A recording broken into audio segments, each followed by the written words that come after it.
finish this one in literally a minute. Did you see it going that way, and how happy are you with your own performance? The performance was a bit messy, to be honest.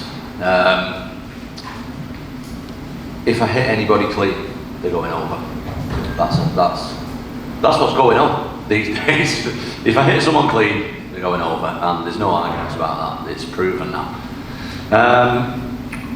Curtis was actually a lot slower than I thought, but he had really long arms. So a few of his punches I thought were going to miss, and they got me. But yeah, we were still like all finding our range as the fight kind of progressed a little bit. I managed to catch one, and it was over. There was some talk about maybe the stoppage was a little bit early. Did you feel that he was basically stuck there and wasn't going anywhere, and it was a fair stoppage? Mate, what kind of idiot is saying that? Like, I dropped him with a 1-2. He's face down on the canvas. I've got 250 pounds on his back, and I'm landing 7, 8 unanswered shots. Like, where is he going to go? Do you know what I mean? Like, where's Curtis Blades going to go after that? There's only one place he's going to go, and it's to sleep. So, are we going to let it get to that point, or are we going to look after fighter safety? Because I don't want it to get to that point. Do you know what I mean? He's unable to intelligently defend himself, and it was stopped at the right time. Great wrestling by Mark Goddard. You know, you said there that you're dropping everyone early these days. You know, is it, despite what the punch machine says, do you think you might be one of the hardest hitting heavyweights of all time at this point? I have good timing. That's what it is. Mate, if any heavyweight hits you, and I'm accurate, if any heavyweight hits you in the face, you're probably going over. Do you know what I mean? And I hit accurately, I hit fast. I make my opponents twitch before I hit them, so they don't see the punch. So probably not. Like, I don't think I'm some crazy power puncher, but if I hit you, you're definitely going to sleep. Yeah. We all know what sort of should be next. Dana was in here and says that they'd be crazy not to make you the backup for Stipe versus Jon Jones. So it sounds like you're going to New York. But is there a part of you, though? I know you get itchy knuckles, right? They fight in November. We don't know what happens to them. Then they can maybe want 6 months gap. Is there a chance you fight anyone other than those two, or does it have to be them next? Like who? Be the winner of Cyril and maybe Walkout? Nah, I don't want to fight Jon Jones. Or Stipe. Let's not discredit Stipe and what he's done. I think a lot of people are looking past him, probably maybe sometimes me, to be honest, but whoever wins that one, I'm fighting next, for sure, unless they both retire. You're a little bit surprised we haven't heard from Mr. Jones tonight? I didn't know that we hadn't. I'm sure we will at some stage. He'll be very angry about it, all the fact that everyone's saying that I can beat him, but that's okay. On the contrary to what Jon Jones fanboys might think, I have nothing against Jon Jones as a person. I think I'm the best heavyweight in the world, and if he thinks he's the best heavyweight in the world, let's settle it. Simple as that. It's not rocket science. There's two guys who are claiming to be the best heavyweight in the world. Let's settle it. Simple as that. You said immediately, you know, Curtis Blades has been in the top 5 of this heavyweight division for like almost before you were in the UFC. Is this a guy that you think you'll have to see again, you know, considering how the first fight went, you're technically 1-1, or are you done with the Curtis Blades chapter? Me and Curtis Blades on a trilogy. Give the people what they want to see. It seems like every time he loses a number one contender, he fights his way. Nah, Curtis is a high-level guy, man. I've said all week, he's the toughest stylistic matchup in the division for me. I still believe that. Curtis is good. I thought the fight was going to go longer. I didn't mean to knock him out that early. I've got an issue, right, with fighters and coaches always saying the obvious thing, which is, let's drag Tom into deep waters. Let's see what he's like when it gets to the 3rd and 4th round. Fucking great. Drag me there then. But no one's been able to do it yet. So you can mouth off all you want when the camera's in your face. But let's see what happens when it comes down to drag him in the 3rd and 4th round and the 5th round. No one's managed to do it yet, so I'm still waiting for that myself. I'd love to see what I look like myself when I do that, because to be honest with you, in the last 2 years since I fought Curtis last, my training has been on an absolute different level. Like, these days I just train with a squad of heavyweights that's chose out for me. It's just, honestly, it's the highest level training of heavyweights of anywhere in the world that we've got right now. We have the highest level of heavyweights in one room. We have like between 10 and 15 top level heavyweights every day on the mat. and the amount of improved since I've been doing that is incomparable. Is that a word? We're going with that. Incomparable to the progress I made before that. Like my training now is, honestly, I can't even tell you how much I've improved in the last 2 years. And with that level of training and those level of training partners, I just feel like my skill level has gone through the roof. So is part of you annoyed it was only a minute long? Yes, I want longer.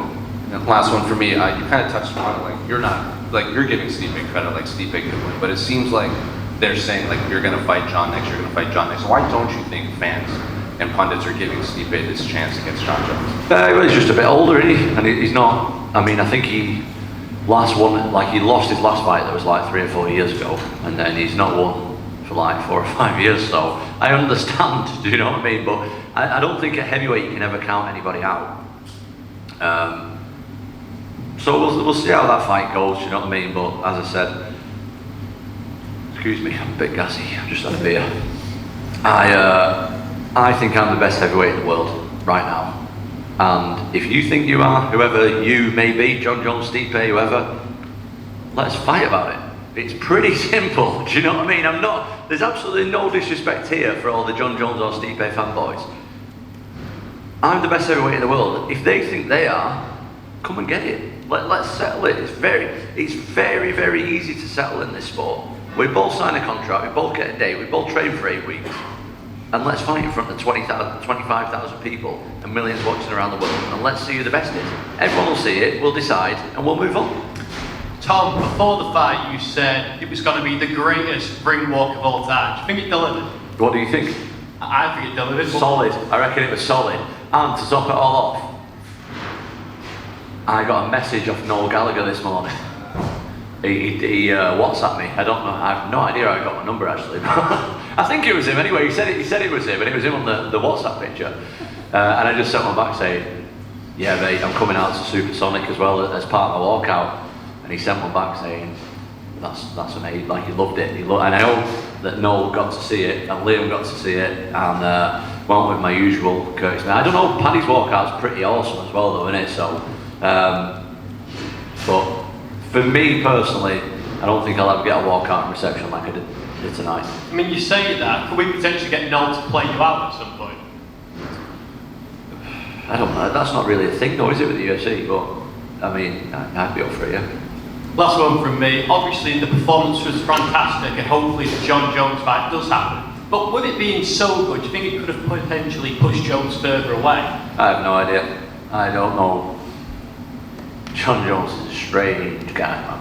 I don't know what he's doing. He does some weird moves. Like, I'm just over here trying to be the best heavyweight in the world, be the best version of myself. He's done all that. He's done everything. I'm not taking away from what he's done in his career. The guy's career is unbelievable. But I'm just trying to, me personally, I'm trying to fight people, and that's it. So I don't know what he's doing. I can't speak for him. Tom, down here to your left. Obviously, this week was the 2-year anniversary of that ill-fated night at the O2 Arena. How good did it feel to exercise the ghost of that night? Yeah, that was good. I mean, I have nothing against Curtis. I actually really like him as a human being. He's a really cool guy. But I just needed to be him. I knew that I was better than him then. And as I just said to these guys, me now, in comparison to me 2 years ago with the training regimen I've got, it's just not even close. Like, I'm way, way better now than I was then. And I'm ready to take on anyone, honestly. Good, buddy. Tom, dipping your knuckles, soaking your hands in petrol must have worked, eh? Rock like stones, mate. Like stones. Do you know what it is? A lot of Americans don't get British humour. I was obviously taking the piss there. But do you know what? I was going to keep that going. I thought it was hilarious that the way everyone was... but then, like, kids started asking me about how long I leave my knuckles in for, and then I got tagged in a couple of stuff on Instagram of, like, kids putting the knuckles in petrol. I'm like, I don't even know if this is safe, you know. I don't really want to promote this anymore. So if you go to my YouTube channel, you can see a video where I like explain I don't really do it. So sorry, Americans, I was taking the piss on that one. Tom, right here. Hello. You mentioned having a beer post-fight. What was the beer of choice? Oh, they just give me some stellar. It was terrible. It was awful. Like the cheapest beer ever, but it tasted pretty good. I feel pretty good now. I'd say once you got the finish, I think everyone at the stands got a bit of a beer shower. There was beer flying. Oh everywhere. yeah, You got one on your way. I did. Someone passed me a pint. I started drinking it, and then someone knocked it out of my hand. I was like, oh, thanks for that. But it was great, mate. That I'll never get a reception like that again. I've literally gone out there tonight and just lived my dream. And how many people, in all honesty, existing on planet Earth right now say that they get to live their actual dream? I don't think there's many, and I just feel like so privileged and grateful to be able to do that. Like I've been to every Manchester show basically that there is, sitting in the nosebleeds with my dad. Do you know what I mean? And then to go in there and be the co-main event fight for a UFC title is just incredible.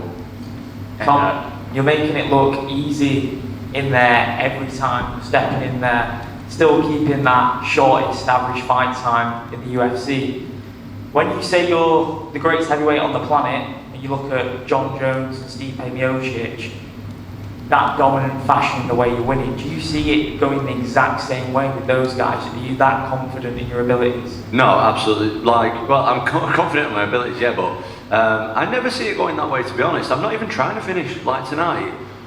I didn't even feel like I really had my range on him properly. I thought it was going to be a long fight. I thought it was going to be like 3-4 rounds at least. Curtis is a tough guy to get out of there.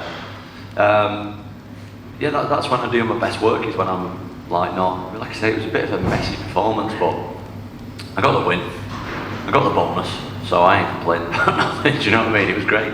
And how was this fight day in comparison to others? Long day in your own city, and that atmosphere, like we've all mentioned, that was unbelievable. One of the most stressful days of my life. Really? Honestly, yeah. So I changed my sleep pattern over the last couple of weeks. Started sleeping at like 4 a.m, staying up, sleeping till like 10, 11, like as late as I could. And then last night I thought, right, I'm just going to get a normal night's sleep now. I'm going to go to bed like midnight, get up like 7 or 8 o'clock. Then I'm going to get like a big nap in the afternoon. So that was my plan. Mate, there is no chance I could nap. I was so nervous all day. I was literally just lay there thinking of a million different ways about how this fight's going to go. So at this point, I've literally been awake for about 24 hours. I'm pretty tired. But it was all worth it, mate. I can't complain. You know, I've been saying it all along. I've got a lot of friends who, you're an Atherton guy. I'm an Atherton guy. Like, a lot of my friends work in a fucking factory. They start at 4 a.m. and they work for 12 hours. And they do that every day without complaining. Like, I've got to do it once. I've got to fight one night at 4 or 5 a.m. These guys are doing that for 30, 40 years and looking after the family doing it that way. Like, I ain't got nothing to complain about, but it was definitely a long day. And defending that belt that you've got in front of you now, I know you believe that you are the official heavyweight champion, but do you think it will feel much different? And I'm not talking about if it's Jon Jones that you defeat, because that's a different success entirely, but will it actually feel different holding the official UFC title? No, I think I'm the best heavyweight in the world. I don't think I'm Jon's the undisputed champion, but I'm the best in the world, if that makes any sense. We know what Jon's doing. Jon was also saying, Jon was there crossing his fingers and toes tonight, hoping that I'd lose to Curtis. Let's not bullshit about it. Like, he posted about it loads anyway, that I'm going to lose to him. Yeah, that didn't happen, so that's the fight I want next.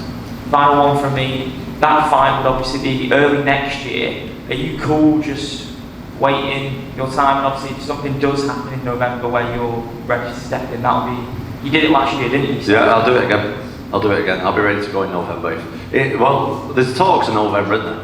Yeah. Like, they're talking about fighting in November. Where's the announcement and the contract signed? Because I don't really know where that is at the moment. So.